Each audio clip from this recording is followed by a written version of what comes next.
It's April 21st, 2026. What did Trump do today? At 8:30 in the morning, Trump called into CNBC's Squawk Box for a live phone interview. The first question was Iran. He said, "We're going to end up with a great deal." He said Iran has no choice but to negotiate. He described the military situation. Their navy is gone. Their air force is gone. Their leaders are gone. He called it, quote, regime change. Indirectly, maybe, but I've done it. He said Iran was trying to move missiles around during the ceasefire. He said the US caught a ship with weapons on it, possibly from China. He said he was a little surprised, given his relationship with President Xi. Then the conversation turned to the Federal Reserve. Kevin Warsh, Trump's pick for Fed chair, was on Capitol Hill that same morning. Trump said he would be disappointed if Warsh doesn't cut rates immediately once confirmed. He then spent several minutes on the Fed building's renovation, which he said should have cost $25 million and is now approaching $4 billion. He compared it to his own hotel renovation. Quote, "I built it for $201 million. It's a bigger building." He also said he was surprised the stock market bounced back after the Iran strikes. Quote, "I thought the Dow would be down 20%. Before the CNBC call at 6:42 a.m., Trump published a 500-word tribute to Apple CEO Tim Cook. He compared Cook favorably to Steve Jobs. He recalled the first time Cook called him. Quote, "Wow, it's Tim Apple calling. How big is that? I was very impressed with myself." He praised Cook for not using consultants. He noted Cook is sometimes too aggressive in his ask.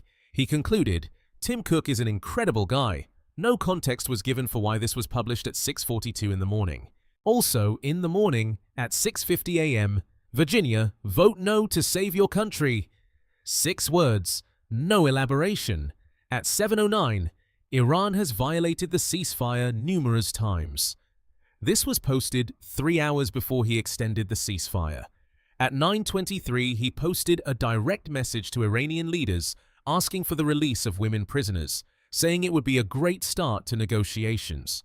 At 9:37, a defense of Operation Midnight Hammer, attacking Democrats and the media for trying to demean it. He noted Space Force has cameras on every inch of the 3 sites that were hit. At 12:21, he endorsed Elise Stefanik's new book about corruption at Harvard, Penn, and MIT. At 1:14, he endorsed Anthony Constantino for New York's 21st Congressional District, described as a successful entrepreneur, businessman, and professional boxer. Between 1:30 and 5 p.m., Trump held 3 separate policy meetings in the Oval Office. The topics were not made public.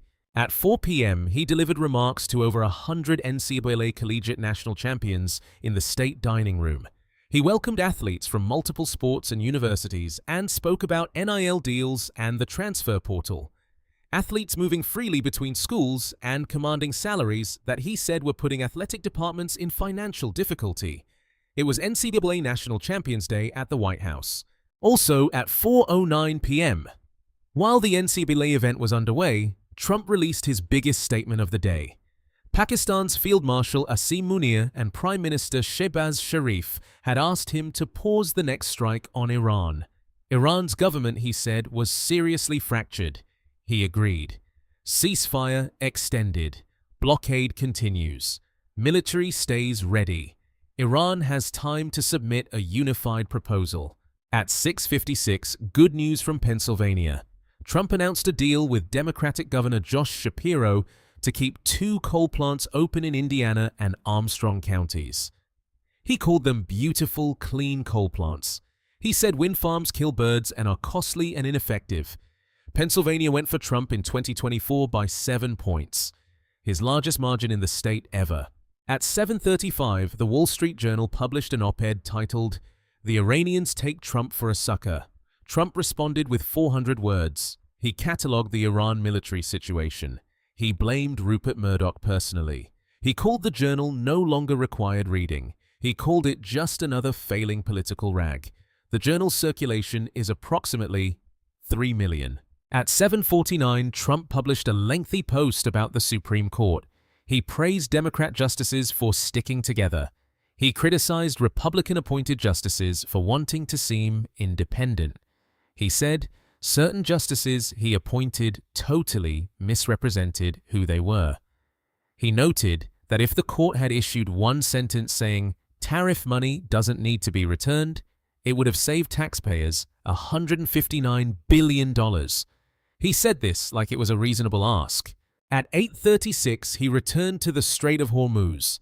He explained that Iran doesn't really want it closed. They just say they do to save face. He said he was approached 4 days ago about opening it. He said no. Late at night, 3 rapid-fire link reposts. A Ukraine whistleblower story, 2020 election vulnerabilities, the Southern Poverty Law Center charged with fraud. One word of commentary on the first one, terrible.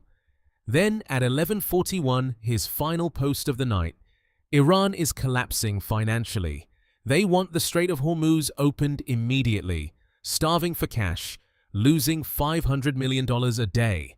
Military and police complaining that they are not getting paid. He ended it with, and this is a direct quote, SOS. 3 exclamation points on the SOS.